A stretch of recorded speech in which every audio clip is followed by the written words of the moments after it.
3 years after the virus outbreak, humans have rapidly transformed into zombies with an insatiable thirst for blood. So far, no cure has been found. At this moment, the zombies are relentlessly pursuing 2 soldiers who have been ordered to proceed to the CDC, Center for Disease Control, to carry out a mission. Their commanding officer, Mark, has just closed the iron gate as the zombies swarm towards it. The zombies' eyes are white as they continuously pound on the gate. Just then, Mark receives another command from the command center. Operator Citizen Z tells him, "We need you to escort the researcher, Dr. Murch, to California with the vaccine. Your helicopter for extraction is already en route. This mission is of the highest priority. Please ensure its completion." Mark glances at the map and realizes that California is thousands of miles away. But as a soldier, he will not back down. Knowing that the gate won't hold for long, Mark instructs his subordinates to hold off the zombies while he goes to find Dr. Murch inside the research facility. If he can't hold off the zombies, he'll retreat to the institute. And he'll have to find the Dr. Murch the commander was talking about first. On the second floor, there are only 2 scattered zombies, posing no significant threat. After a lot of searching, Mark finally found Dr. Murch, but she was still doing experiments at this critical moment. 3 death row inmates are being restrained on operating tables. Mark urges her to evacuate with them, but Dr. Murch refuses. As this is her last chance to test the vaccine, the 3 inmates shout that they don't want to be guinea pigs. Dr. Murch firmly tells them that their sacrifice, if the vaccines work, will save millions of lives. One of the inmates, Murphy, argues against her. Yeah, well, why don't you take it then, huh? Seeing that Dr. Murch won't leave easily, Mark waits for her to complete the experiment as quickly as possible. Suddenly, Dr. Murch recites the humanitarian clause, stating that they are volunteering to contribute to all of humanity. The first volunteer is quickly injected with the green zombie virus. Within 30 seconds, he begins convulsing and then shows no signs of life, blood gushing out. Reacting swiftly, Mark shoots him to end his suffering and urges Dr. Murch to hurry. The other 2 volunteers witness this horrifying scene and scream for help, but it's futile. Next, the bald volunteer, unsurprisingly, also turns into a zombie. Finally, it's Murphy's turn, who screams and resists, but his assistant pays no attention and starts the injection. Dr. Murch nervously watches. This is their last chance. Suddenly there was a knock on the door. Mark saw that it was one of his men and opened the door, but the soldiers had already turned into zombies and jumped at one of the staff. Mark had just finished off the soldier,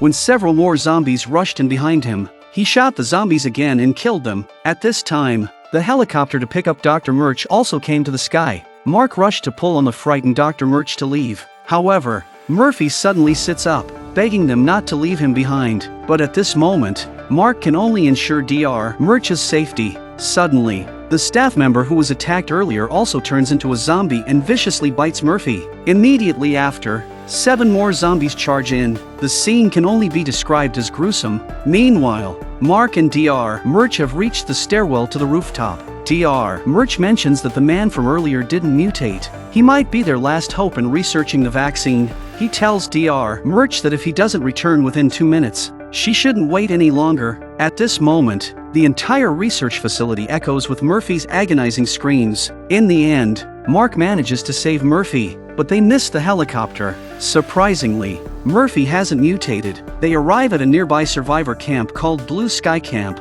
and it seems like they have been living relatively well in the apocalypse. Once inside the meeting room, Mark speaks without hesitation. "I need you to provide us with supplies and transport us to the next stronghold. Our people will meet us there and take us to California." The camp leaders, who were formerly part of the National Guard, hesitate to follow his commands since the government no longer exists. Mark could see what they were thinking and could only tell the truth. He explains that he must take this person to the California laboratory as he carries the key to researching the zombie virus vaccine. The man was a bit surprised to hear that and then said, "I'm Garnett. Roberta and I will take you to the next stronghold and you'll be on your own the rest of the way." Mark said he was grateful. Garnett's subordinate, standing beside him, actually wants to object, believing that in the apocalypse, one shouldn't trust anyone, but Mark has the national interest at heart. Garnett quickly prepares some supplies for them, and Roberta takes the wheel to leave Blue Sky Camp. They only want to arrive at their destination and return promptly. However, Just an hour after their departure, the man and his group start patrolling outside. When they reach the water's edge, they freeze upon seeing the entire lake covered in hundreds of floating corpses. The two men were breathing heavily and couldn't understand what was happening. As they approach the nearest corpse, something even more terrifying occurs. The zombies in the entire lake suddenly become agitated and charge towards them. Blue Sky Camp is likely in grave danger. 3 hours later, Roberta, who had left, was still unable to contact the man and had received no response from the camp. She has a bad feeling in her heart. Garnett also becomes worried and wants to return to see what has happened, but Mark's mind is solely focused on completing the mission. Angrily, Garnett tells him that he won't care about his damn mission if something happens to his people. Mark aims his gun at them once again, resorting to moral coercion, and tells them that their immediate priority is to ensure Murphy's safe arrival in California. Roberta, somewhat perplexed, questions if Murphy is truly that important. Mark doesn't waste time explaining and forcefully pulls Murphy out of the car.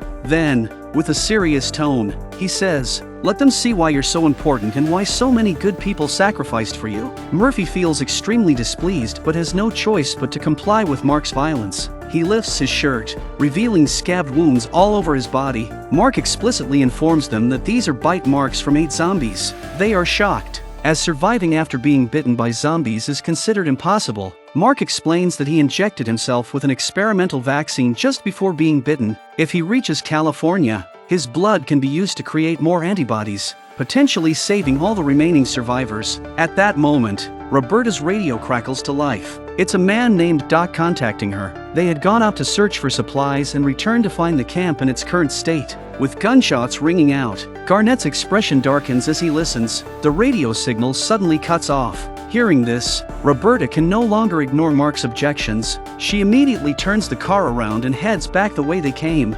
Meanwhile, Doc and his group quickly run towards the camp. They want to see if there are any survivors. As they approach the road, they spot a large bus. They breathe a sigh of relief, assuming the children have managed to escape. But at that moment, they notice that someone in the back seat has turned into a zombie. However, the car was now moving in a shaky manner and there was obviously a commotion inside. And finally the car crashed into a big tree next to it. But as soon as the car door opened, several zombies charged out, causing them to turn around in fear. The children had also been killed. These zombies in Z Nation were not comparable to those in The Walking Dead. Not only were they fast and agile, but their mutations were also far more advanced. Doc, they're running like hell. One step slower and they're dead. They desperately climbed up the hill, only to be confronted by 4 or 5 zombies standing in the middle of the road. While they were thinking about what to do, they don't dawdle because the zombies are coming up behind them. They quickly climbed into the back of the truck. Inside the vehicle, Garnett wanted to inquire about any survivors at the camp,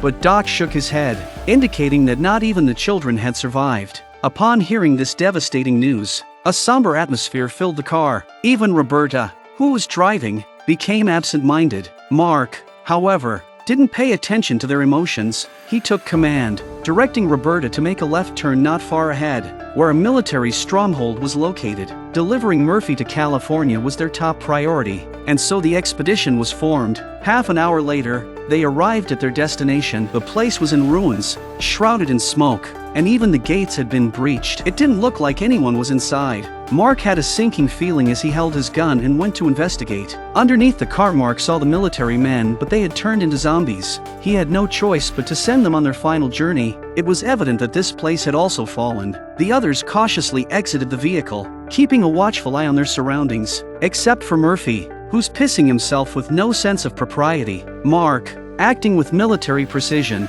distributed tasks among the group, ordering Garnett and Roberta to check the building while the rest inspected the vehicle to ensure it could be started at any moment. Although they felt some discontent, they didn't voice their objections and followed Mark's instructions. At that moment, Roberta seemed to have discovered something. She asked Garnett if he heard it too, a faint sound of a crying baby. Slowly the sound got louder and louder and they looked over at the abandoned car and saw a small baby in the back seat staring up at the ceiling with big eyes. Roberta let down her guard and opened the car door to assess the situation. It appeared that the driver had suffered a gunshot to the head, but they couldn't determine what had transpired. Roberta picked up the child, who was surprisingly well behaved and adorable with their clean appearance. Garnett swiftly took the baby from her, expressing his desire to adopt the child. Roberta didn't understand how they could proceed with a child in tow, but Garnett paid no attention. He had always adapted to circumstances as they unfolded. The three individuals inspecting the vehicle surveyed their surroundings in confusion. After a thorough search,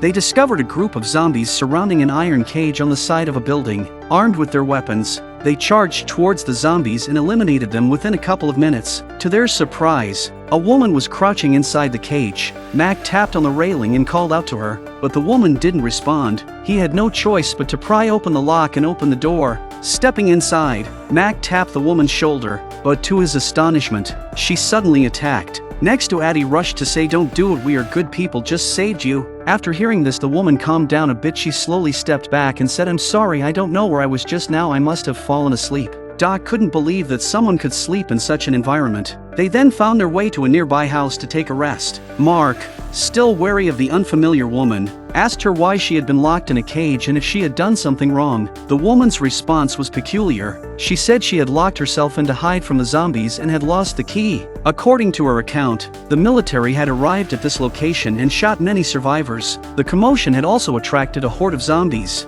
leading to the area's downfall. While they were discussing, Roberta looked out of the doorway and noticed zombies approaching from 200 meters away. Mark immediately called them to action, instructing Mac and the others to gather food and weapons. He then turned to Garnett and instructed him to protect Murphy and the child. Inside the house, while he and Roberta prepared to go out and kill the zombies, they were to regroup at this location in 5 minutes. After Mark finished speaking, he turned to open the door, but the remaining individuals stood motionless, exchanging glances. They were displeased at being treated as subordinates. Mark, noticing their lack of response, turned back and approached them with the demeanor of dealing with new recruits. It was only when he shouted at them that they finally moved. Soon, Addie and the others arrived at an open area, their task being to search for supplies, particularly checking the bodies for anything useful. Unbeknownst to them, a sniper was aiming at them, and they remained completely unaware. Doc spotted a hatchet and was excitedly about to pull it out as a weapon. The others rushed over to help, but they couldn't find a suitable angle to attack, fearing they might accidentally hurt Doc. Just as they grew anxious, a loud explosion rang out, blowing a big hole in the zombies' heads. Meanwhile, inside the house, Garnett was watching the adorable child. Murphy, however, seems to have heard a noise, but he's a bit of a coward. Afraid of the zombies outside, Garnett had to approach the door with his weapon to check it out. It was very quiet as he approached, and he wondered if Murphy had misheard.